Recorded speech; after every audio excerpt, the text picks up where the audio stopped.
for a 50-year period, for fully 50 years, January 1st, 1932, until December 31st, 1981, a 50-year period, the top rate of the income tax in the United States was never below 63%. 63. It was always at 63 or higher for 50 straight years through 1981. Now, what was economics doing that whole time about that top rate of the income tax? Essentially nothing. Welcome to InFi, the future of finance. Hey everybody, welcome back to the InFi podcast. Today I am pleased to be speaking with Brian Domitrovic, who is the Richard S. Strong Scholar at the Laffer Center. And that is the Laffer Center named after Arthur Laffer of Curve fame. He's the author most recently of Free Money, Bitcoin and the American Monetary Tradition, which just came out, and with Arthur Laffer and Gene Sinquefield, Taxes Have Consequences, an Income Tax History of the United States, which came out in 2022. He has appeared widely on radio and television and writes for Forbes.com. In 2015-16, he was the visiting scholar in conservative thought and policy at the University of Colorado, and he has a PhD in history from Harvard University. So the reason I have Brian on, you might have thought it was to talk about his book that I think literally came out the day I interviewed him on Free Money, Bitcoin, the American Monetary Tradition, but no, I had independently sought him because he's been writing recently on President Trump's proposals to implement or raise tariffs and use the revenue to phase out the income tax. So that's what I asked Brian to come on. He and I know each other to talk about, and it's just a coincidence that he happens to have a book coming out on Bitcoin. So we're going to have him back on down the road in a bit to discuss his new book. But for the conversation you folks are about to listen to, Brian is going to be talking about the history of tariffs in the United States and his love-hate relationship with economists and how they've dealt with tariffs versus income taxes. I think you're going to learn a lot, and here it is, my discussion with Brian Domitrovic. Brian, welcome to the InFi podcast. It's very good to be here, Bob. Well, folks, before we hit record, Brian and I have presented at a public event together, and it was driving us crazy. We couldn't figure out exactly what it was, but we know of each other and we've seen each other in action. Mm-hmm. And so it was good when I found the opportunity to invite you back here, Brian, to the InFi podcast. You have been writing a lot on income taxes and the relationship to tariffs and how economists treat them. So I'll kind of just give you the floor. And it's of particular relevance now that as we're recording, Trump just recently, I think at least in two separate places, said about, floated the idea that we could, why not tax foreigners instead of taxing American workers, that kind of deal, like phasing out the income tax and for a tariff. So can you just get us going and I'll just ask clarifying questions along the way? Sure. Yeah. I mean, that is the history of American political economy. I mean, the debate over having a tariff and then having a tariff or an income tax is American political economic history. I mean, the tariff absolutely dominated the federal revenue system in the 19th century. I mean, for one long period, 1817 to 61, it was the only form of federal taxation was the tariff. And there's no question when the tariff reigned of the issue was how do we directly tax people external to the United States as opposed to internally. That really arose first with the Whiskey Rebellion in 1794 when domestic taxation proved beyond unpopular. I mean, it actually incited a domestic rebellion. And that really is when things kind of shifted towards, well, why don't we try to shift the direct burden towards external sources? I know this view is kind of ascribed to Pat Buchanan. Pat Buchanan's great, of course he is. But it's just a simple chronological association that America became the greatest economy in the history of the world through the Industrial Revolution by the end of the 19th century, at the greatest apex of world economic history to date, over thousands of years, under the auspices of having the tariff as the major federal revenue driver. So that's just an inescapable chronological conclusion. The United States had a tariff, and that was coincident with the greatest economy in the history of the world. Since 1913, we've experimented with trading a tariff for an income tax, and the vicissitudes the economy has experienced, the downgrading in the level of growth has really not been a proper legacy given the start America got in the 19th century. Okay, so from you saying that, because I'm familiar with your stuff here, so I'm going to ask you leading questions, but I know one thing that you pointed out was to say, like you're saying, stipulating that that's all true, but it's pretty important detail to say that, the tariff was like 2% of GDP or something like that. Yeah. Throughout that period. So one could say it's whatever is being taxed is a secondary issue. Yes, if you could just limit it to federal taxation to just 2%, and then I know there was like an excise tax that was some percentage too. But I mean, federal spending was not that much throughout this whole period as well. And so it was your point that, to you, that's the main thing. The takeaway from this is if you can just limit the absolute level of taxation and federal spending, then you're going to have a much better economy than our current system. Yeah, I mean, I don't necessarily advocate a tariff as kind of the ideal tax system. If we really get into it, I mean, I still adhere to the old Henry George position that there should be no taxation at all in the United States. Given that the United States dominates the world monetary system, it should be able just through procurement to get all sorts of people to surrender goods and services to them for the medium of the US dollar. But maybe that's a question for another time. So I actually think the real taxation demands for the federal government are zero. So any taxation, it exists in misunderstanding of America's fiscal position, but we can just set that aside. Yes, I do believe that one of the great secrets to America's phenomenal growth in the 19th century was that government was limited to basically 3% of GDP. And the tariff in that era of globalization, it was pretty serious globalization too, could not produce any more than 2% of GDP. And so it provided a kind of a ceiling on federal expenditures. Well, that's the most, you can't tax domestically. We already experienced that in the Whiskey Rebellion. Yeah, there were the alcohol and tobacco excises after 1865. So we know we can't do that. So we have a permanent ceiling on federal revenues, and therefore expenditures cannot exceed that. And what happened in that context economically? Greatest economy in the history of the world. So if we say, well, we have too many expenditures today, maybe we should be a little cuckoo and maybe say, why don't we limit our expenditures to 2 or 3% of GDP? World trade has gone up at a significant premium to world GDP since going off the gold standard in 1971. So I don't know, maybe we could get 3-4% of GDP as revenue. And if we held government spending to that, well, yeah, of course we'd have a great economy. Yeah. And also, too, there's a bit, and I'm curious your thoughts, there's like a built-in, escape hatch that to the extent that the tariff rate got too high, then people would just switch to domestic purchases. And also, too, you see this it's a little bit of Schrodinger's policy where, Trump loyalists who are in favor of a tariff, especially if they call it a protective tariff, that it's on the one hand, oh yeah, the tariff's going to be great because it's going to get everyone to stop buying foreign and they're going to buy domestic.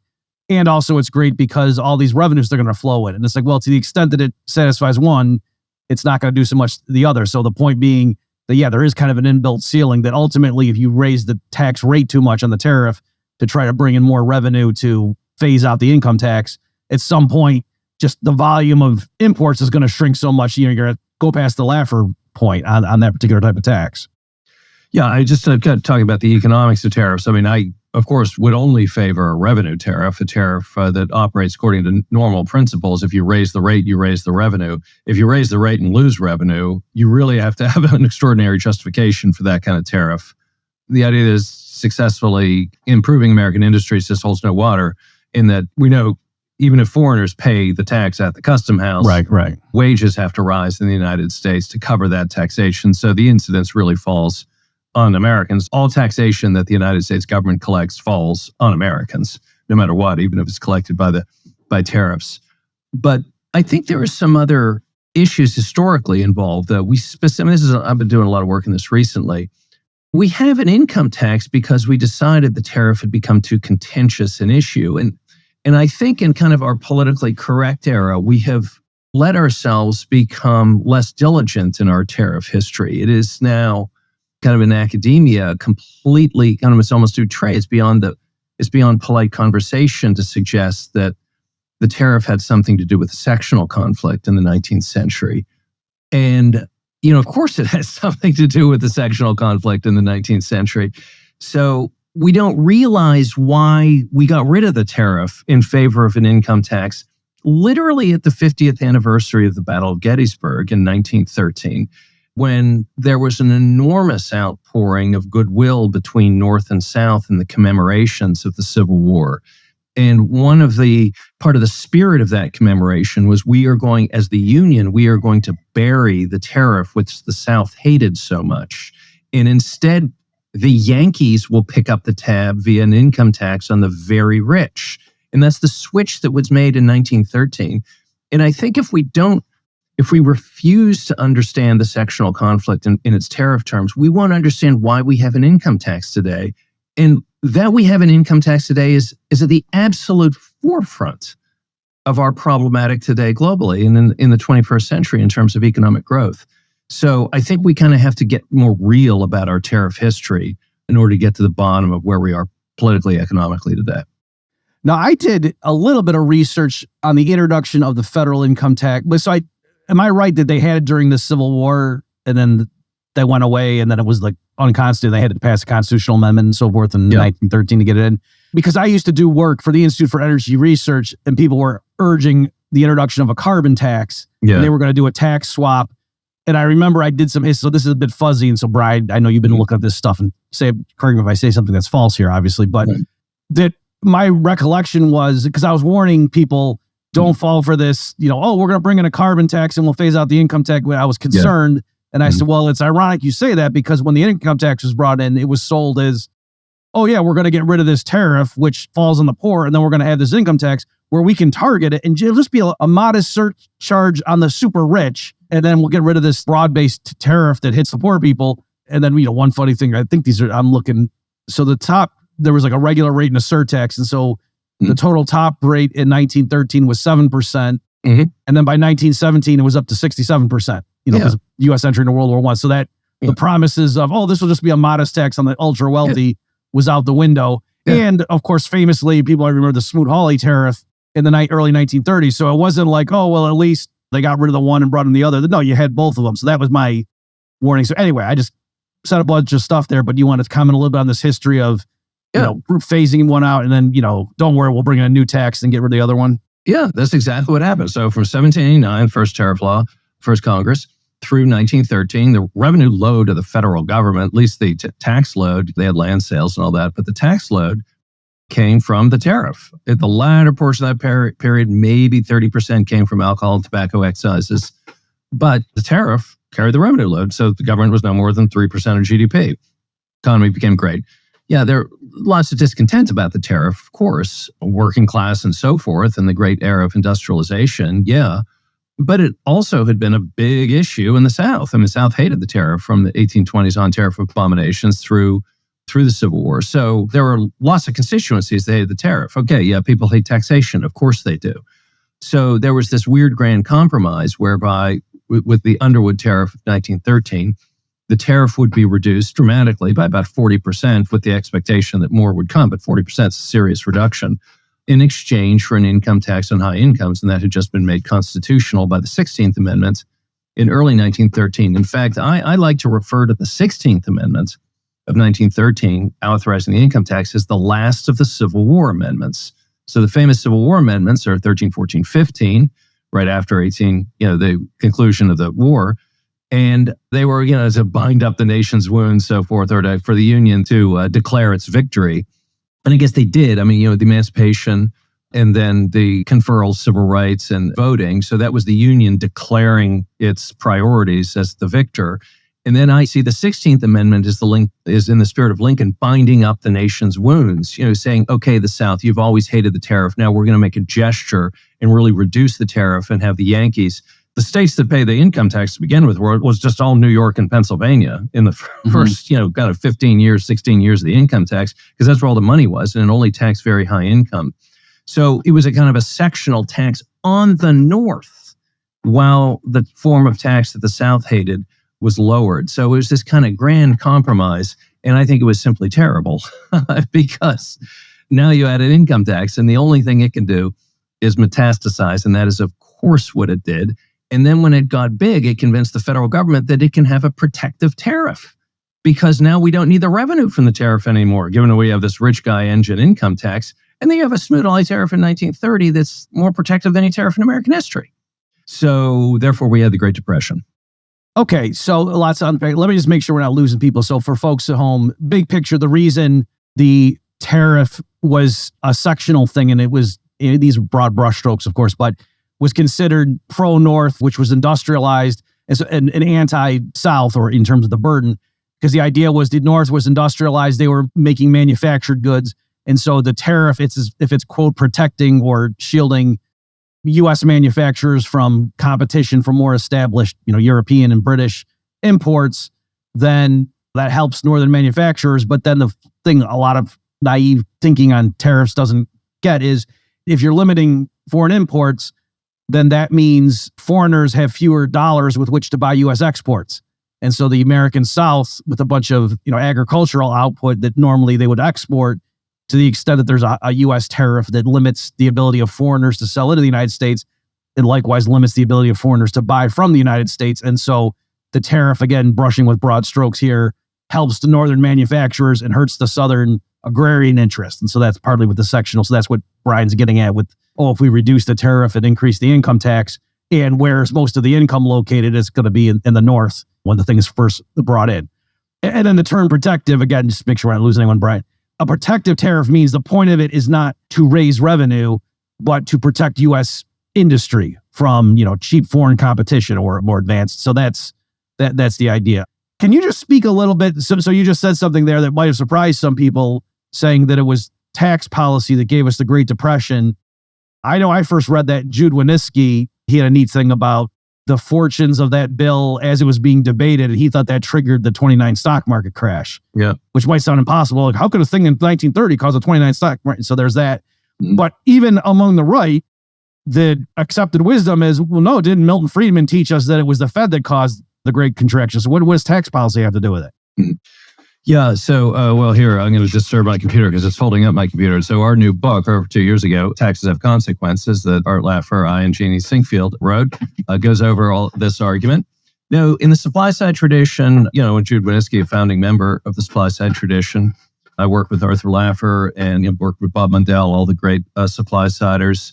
We don't think that Milton Friedman's interpretation is correct. In fact, we think it basically is empty in its argumentative power about the causes of the Great Depression. We see, I'll speak for myself, we see taxes absolutely at dominating the core causes of the Great Depression. So if you imagine just say 1912, there's a tariff in the United States that yields 2% of GDP in revenue. It floats at 3% of GDP, government, maybe 5% at that point. Property taxes were about 2% of GDP. And that's all local, state and local. And there's no income tax. Okay, in 1930, you have the highest tariff in American history. Okay, so you have an income tax that is now established. The minimum it's going to be is 25%. And you have, by 1932, property taxes of 7.5% of GDP, about triple the historical rate, triple any rate before. So across all the domains of taxations, you are smashing records as of 1930, and compared to a few short years before where there was minimal taxation. So Milton Friedman does not treat these issues at all in the monetary history of the United States. Anna Jacobs Schwartz and Milton Friedman, they have almost exclusively an en passant mention of taxation in their explanation. So therefore, I have to dismiss the argument. The taxation bear was so gigantic, and it so recently came out of the cave as of 1930, that all other comers to explanations of the Great Depression have to dismiss it first.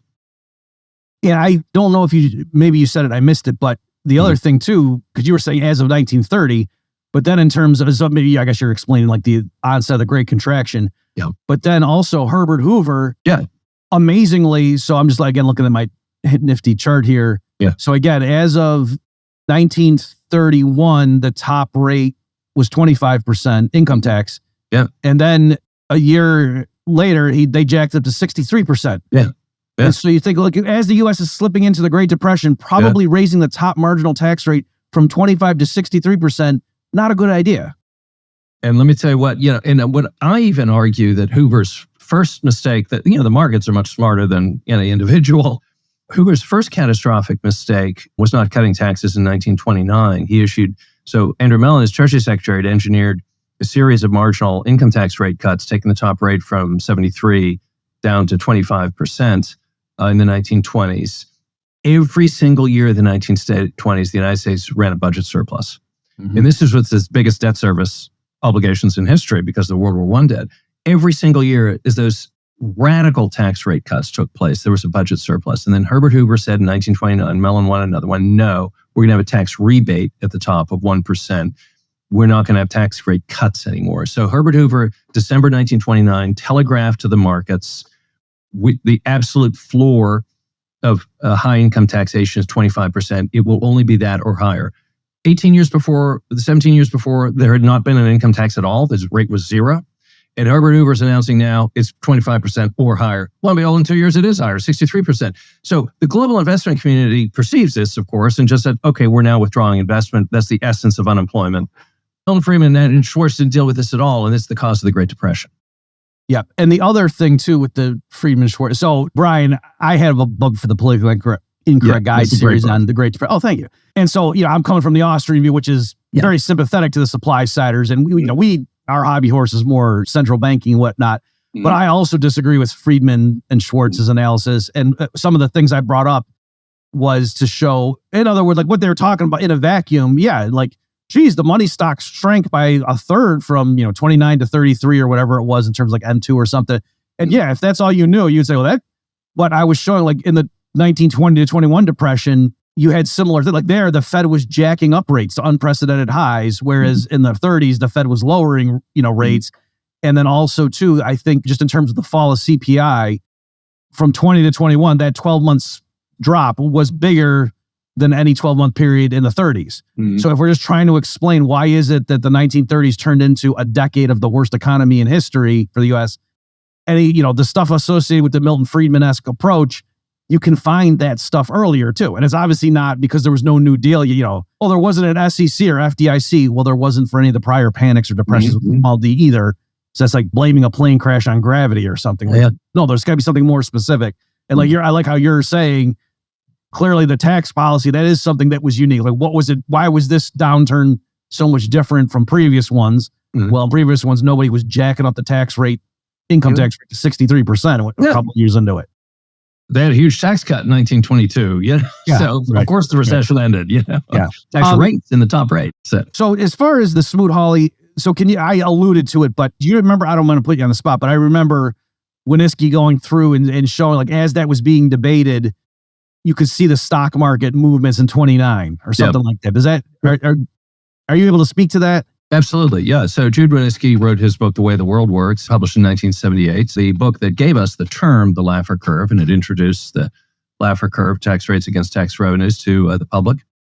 Yeah, and he composed an important section of that book was on the connection of the debates over the Smoot-Hawley tariff, which had been going on since 1928 with respect to the stock market fluctuations. And he drew these connections between the news of the progress of the Smoot-Hawley tariff and the declines of the market. And it's fascinating work. I know that economists don't like to have their thunder stolen by Wall Street Journal journalists or whatever, but his was the first work really to talk about marginal tax rates and their culpability, central culpability in causing the Great Depression. And for that, Jude in 1978 established the beachhead that has been responsible for the new flowering of the supply side perspective on the Depression, which is, the Federal Reserve is prone to make mistakes. Of course, that's what it does as professionally. But nobody wants money when tax rates are 63%. So we can't expect the money supply to be high. When the mortgage assets of the banking system are in collapse because property taxes have tripled, well, we blame the property taxes, not the Fed isn't supplying money. I mean, all the assets are dead because everyone had to foreclose, get their homes foreclosed on, given the 7.5% property taxes. So we think, there has to be a renaissance in study of the causes of the Great Depression, and it has to focus on all these taxes that are gigantic in the early 1930s and did not exist 18 years before. Yeah, excellent stuff. And again, it was a breath of fresh air because I didn't like the Friedman explanation. Because partly, again, from an Austrian point of view, where we don't like the government meddling, it was also that there was a weird sense in which, at first he's like, oh yeah, Milton Friedman's blaming the Fed for the Great Depression. That's cool. But it's like, oh, his point was they didn't inflate enough. And so I was like, wait a minute, do I want him to say that? So, and even Paul Krugman has said that in his own way about, it's kind of ironic that these Friedmanites are, mad when they're, even by their own theory, the Great Depression was caused because the Fed was asleep at the wheel. It didn't inflate enough. Yeah. Okay, Brian, let me read you this excerpt from something you wrote recently. This is partly why I wanted to get you on here. So this is from January 11th. You had a piece in Forbes. The title they gave it was Supply Siders Battle Their Tariff Critics. And let me just read, it's a few sentences here, folks, but it's very nice. So this is, Brian, what you wrote. It is incredible to see all the proofs that economists have on the excellence of free trade. They seem not to be aware of how good they are. We know this because the economists do not apply the same proofs to the income tax. If they really believed their proofs, and they should, they would apply them to the income tax and become a noisy gong for a zero income tax. Don Boudreaux, in taking a whack at my explanations in this regard, says to be careful and specify that economists can creditably be for tariff duties whose revenues rise with rates. The problem is that this has been clear to everybody for centuries. What remains unclear, and the sticking point, is why we have the term free trade. To the extent we do, and we most certainly do, the supply siders ask, what about free income? So can you just elaborate for, maybe the listener who didn't fully get what point are you making there? And then, we can discuss this issue because when I read that, it struck me. I was like, yeah, I never even thought about that before. No, I mean, I have a big problem with the way economics has presented itself over the years. In fact, I mean, I'm a historian. Yeah, it's a pretty adversarial position towards economics in general. I think professional economics has been a net negative for society. I mean, it didn't exist in the Industrial Revolution, and it started like in 1913, and that's the big downgrade. So the economics of free trade are very clear. Yeah, of course you should have really low or zero taxation. That has to apply in all domains. I mean, of course it has to apply in income tax. Where is the tradition in economics saying we should have a zero income tax? Now, I know there are people who say we should have fair taxes, sales taxes, and all that stuff. It is minuscule in comparison to the ignoring of that issue, to the justification of 70% tax rates, to the justification of 37% tax rates, which we have today. You read the economics literature from the 1920s, 1930s, American Economic Review, the Journal of Political Economy, Chicago, Frank Knight, all that stuff. And what do you get? You get all these new state income taxes. They're saying states can raise them. Oh, they're 1%, they can take them to 2%. And the economists have a 1,000-person letter to Herbert Hoover saying, don't sign the tariff bill. No such letters when he makes decisions about income taxes to raise them or to put a ceiling. So economics rolled over like a dog when it came to trading the income tax for a tariff. Economics came into being as a free trade school in the 19th century, and their tickets to getting into kind of professionalism and polite company was getting the government to buy their argument about free trade, but the price of that was the income tax. And economics rolled over like a dog and said, we just effectively defended the income tax. And that has been simply to our great detriment since 1913. So, no, I think the profession of economics to this day, and I mean all the Harvard department, Chicago, everything has been a net negative to our society and our economy. And one of the big reasons is it has never gotten real about the income tax. Yeah. So just to elaborate on so I'll agree with you first, and then I'll do some devil's advocate and push back, or devil's advocacy. So you're right. And what struck me in particular was you saying that the term free trade, there's no analog, because I was thinking, like, would it be, economists will proudly call themselves, oh yeah, I'm a free trader. Yeah. And, some MAGA people might say traitor, trader with a D, right? Yeah. And so, but whereas you're right, there are very few, except for like anarcho-capitalist Rothbardians or something, there's very few people walking around saying, I'm a free laborer, meaning I am not for the taxation of labor. Right. Even though you might think, and as Trump was saying in some of these speeches he's been giving, like intuitively to the man on the street, yeah, if we're going to tax something, why don't we tax foreign? I know it gets passed through it, but still, in terms of just selling it to the public, why don't we levy a tax, at least ostensibly, the incidents of formal incidents on, foreign companies trying to sell here as opposed to Americans trying to generate income. Let's tax that. That seems like a bad idea, right? But yet that gets taken for granted, and such that there's not a slogan, there's not a school of thought that is for not taxing labor. Even though you'd think like unions or something, you would think, why aren't there union economists who are all about no income tax? Or you know what I mean? So that is interesting. And so your theory, just for people to get that, is that you're saying that economists as a profession sort of came into vogue when the tariff was already this long-standing thing. And so the way they could influence the discussion and get a seat at the table was to give arguments as to why, the tariff is, that's dinosaur thinking, and what we need is this new high-tech whiz-bang income tax.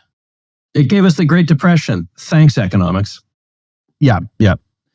Okay, so let me now push back and say, I think this is what Don Boudreaux was getting at. So, folks, Boudreaux largely liked what Brian had written. Brian was arguing with Orrin Cass. Maybe we can get into that discussion in a second on this stuff. And then Don Boudreaux was agreeing with Brian. Don Boudreaux is a famous free market economist in libertarian circles.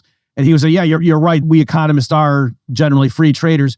But I think the point Don was making is that because nobody is out there saying the income tax is a good thing in and of itself, it's a necessary evil, whereas there's lots of people, there's this whole tradition, like going back to the corn laws and stuff, of people thinking a tariff protects us, like it's a good thing socially or whatever. And so that's what economists are against. So a protective tariff we're against. But yeah, if everyone says, yeah, we got to tax something, let's tax imports because we need revenue, then economists would agree, oh yeah, you can tax imports. So that's his point. And so can you respond if we're trying to just narrow it to that kind of defense? Yeah, and if it's the so-called revenue tariff, where if you raise the rate, you raise the revenue, as a normal relationship. Yeah, I mean, that's a normal form of taxation. What I'm saying about economics is that, we had, for a 50-year period, for fully 50 years, January 1st, 1932, until December 31st, 1981, a 50-year period, the top rate of the income tax in the United States was never below 63%. 63. It was always at 63 or higher for 50 straight years through 1981. Now, what was economics doing that whole time about that top rate of the income tax? Essentially nothing. I mean, there were dismissals of the top rate. Oh, well, it can be avoided. Nobody pays it. That is all to demonstrate that they're doing nothing about the economics of the income tax. One of the theses of our book, Tax Have Consequences, is that the people of the greatest means and the people who potentially have the greatest means have extraordinarily latitude in what they do with their marginal dollars. So if you make it punitive to do something with their marginal dollars, therefore to make it their marginal dollar profitable, they can withdraw their money from the economy. And therefore, that's why we have Great Depressions and recessions. I mean, the famous kind of John Taylor graph of there were recessions all the time in the post-war American period. Where was economics storming the barricades from 1932 to 1981, saying it is absolutely unconscionably ridiculous to have top rates that high, given what it does to entrepreneurial and investment activity, which is the root of literally every job in the country. Economics was nowhere. They had to be rescued by the supply-siders. It was Jude Wanniski who had to come out of the walls of journalism to rally the Reagan Revolution into being. No, the tax revolution in economics came from an exogenous source, an outside source. Economics rolled over like a dog, had nothing to say of any substance, of any meaning from 1932 through 1981 on top tax rates. And it wrote its death sentence. I mean, economics is unnecessary. Okay. And on that too, like, again, when your passage there that I just quoted struck me because, I used to be a college professor and I spent a good 3 weeks, in my intro micro, just hammering home all of the objections to tariffs and, the case for free trade, going through everything from, the Henry George kind of observation that, isn't it interesting that in a time of war, we do to our enemy, by trying to blockade them is what we do to ourselves in peacetime, all these things. And like you're saying, that's all correct. And I would draw, I'd bring in the colored chalk and I would do all these nice diagrams showing the deadweight loss of the tariff and how, oh, look at the households now, their consumer surplus goes down by this much, and we can see this. The producers get some more, and then the government gets this revenue, but these shaded regions here, that's the deadweight law. And I never drew that for an income tax, even though there is an analogous thing to show that, the tax rate. What do you find in the literature? Yeah. I mean, what journal of political economy, what University of Chicago economist in the in the golden era was pointing the top rate of the income tax and said, this is insanity? Nobody. Yeah. Yep. And so I was just trying to think, like, why is that? And I think it was partly just because, as I was growing up reading free market economy, I would see all these people talking about tariffs and trade and, Henry Hazlitt. And so it was fun stuff. So like, just to be clear, so people at home aren't getting mixed up. Brian, you're not saying, those arguments are all wrong. No, they're great arguments. They're great. You're just saying, how come we only do that for when it comes to tariffs? Why not do it for others? And you're right. And I was like, geez, it never occurred to me. Like, I am a extreme libertarian in terms of my views. So I'm against all taxation, period. But you're right. In terms of how did I spend my time in the classroom, I was beating the students over the head with, do you see why tariffs are dumb? And yet I wasn't really, saying it's kind of crazy, right? I mean, it's a tax, an income tax. There's people that are just going to consume leisure. That's the alternative. And so now there's win-win trades of people not working for the employer that otherwise would have happened. That's a deadweight loss. I never said that, even though that's a perfectly true statement I could have been making. And it's with the progressive tax structure with nosebleed rates, it's supercharged towards making the potentially most productive people unproductive, not deploying their capital. I mean, it's cyanide to the economy. Well, right. Yeah. For people at home, it's an income tax. Again, if it's not, we're not talking about wage tax, but a broader income tax, it also penalizes saving. Like on the super rich, on the top 1%, the worst part of a progressive income tax is on the top 1%. You tell them, if you apply this income tax in any way, you tell them your activities will not be profitable. Well, then they have the most opportunity not to engage because they're already well heeled. And that's when you get Great Depressions and stagflations. Yeah, right. Okay, so now that we've hit those things, can you talk a bit about, how do you feel about Trump going around and getting people excited about, hey, the U.S. did very well back under tariffs and whatever, and so why don't we do a switch? Or there's a lot of people now who are seriously, given what Trump is, we're recording this, we're on Wednesday after, the second week of his administration here, and he's doing all kinds of stuff, like jaw-dropping things in terms of you wouldn't have thought that he'd go there. So it is now on the table, and people are seriously discussing, why don't we just get rid of the income tax and bring in, just rely more heavily on tariffs? So how do you feel about that? Yeah, sure. So now President Trump has, of course, introduced another issue to the tariff debate, which is using tariffs as a negotiating tool. So kind of a weapon, a club in negotiations. Okay, that I might just set that aside, and the experts in negotiation can comment on that, and we can comment on the economics of tariffs. It may well be, let me tell you what, if President Trump uses tariffs as a negotiation tactic and leads to global reductions in tariffs, I mean, we owe him to say that's a very successful strategy. Okay, we have to make sure, this is imperative, that if there is some kind of switch for a tariff, we get to reduce the income tax or eliminate the income tax, that actually happens. The worst of all possible worlds is the world of 1930-32, where you have a high tariff and a high income tax. So as Steve Moore and Steve Forbes talked about the other day, what about we reduce the income tax to a flat rate of 15%, and then we can have a 15% general tariff? That's very similar to what James Madison was talking about in the 1780s. I mean, there's a long legacy of these kinds of traditions. Yeah, that could be a very interesting compromise, and I imagine the global investment market would be very bullish about that. But man, that would be political adeptness for the ages, with the AOCs running around Congress and stuff. But if you can get just a 15% across the board on everything, tariffs and income, yeah, that'd be a great tax system compared to what we have today. Okay, great.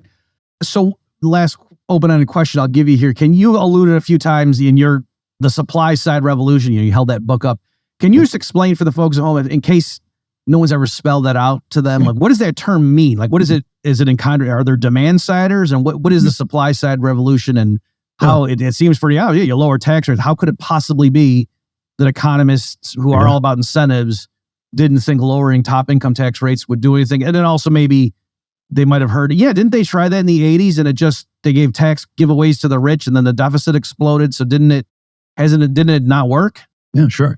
Yeah, supply side economics refers to the great kind of intellectual outburst in the 1970s on the part of Jude Winniski, Arthur Laffer, Bob Mundell, Bob Bartley at the Wall Street Journal, Jack Kemp in Congress, to really kind of radically lower tax rates. And as I said, I mean, tax rates had been at 63% or higher at the top in American history all the way back to 1932 at that point. They still have the 70, 100 minus 30 top tax rate in the 1970s. And the 1970s were just simply a horrible time economically. It's when there was this incredible inflation of 8 to 10 to 14% every year from 1969 to 1982, just eliminating the value of all assets, save money. And that was the solution. The supply side said, you really have to cut these tax rates. That's going to increase the demand for money, blow the inflation out of the water, and lead to real economic growth. And there was a stagflation in the 1970s. So constant, severe recessions in the context of enormous price increases. So you lose your job and everything costs 20% more. It's just a horrible scenario. So then Reagan very much adopted this advice, and very much on the advice of the supply siders who were kind of outside of the economic mainstream. And their work, okay, Reagan's deficit exploded. Yeah, of course it did. So what happened? Reagan cut the top tax rate from 70. We've been around that for 50 years, down to 28%. That just eliminated inflation. I mean, inflation had been chronic. I mean, 3 straight years of double digit coming into the Reagan administration, over 10%. And all of a sudden, 1986 is 2%. It fell on a stone in 1982. So when you have a high inflation period for a long time, then all of a sudden a low inflation period, let me tell you what the demand for one particular good and service goes way up. That's fixed income instruments. If you pay a fixed rate of interest, there's no demand for your instrument in the inflationary period.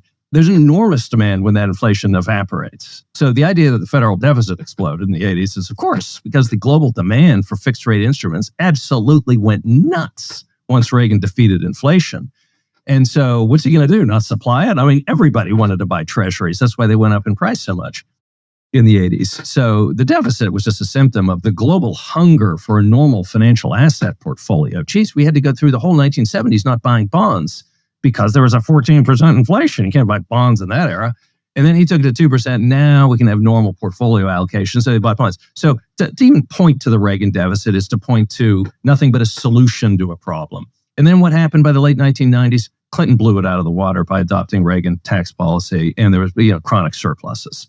So the Reagan deficits were just a symptom of strength and victory and success, and the supply side solution just worked perfectly. Okay, well, great. And also, total federal receipts was certainly higher at the end of the Reagan years than at the start. So the reason the deficit went up just in terms of the accounting, it wasn't that like people lead you to believe, oh yeah, the revenue collapsed during the Reagan years, when no, revenue was higher with the lower rates. Yeah, I mean, the thing is that from the perspective of the economy, we know what the problem in the 70s was that Reagan addressed when he came into office in 1981. The problem, was a gorilla.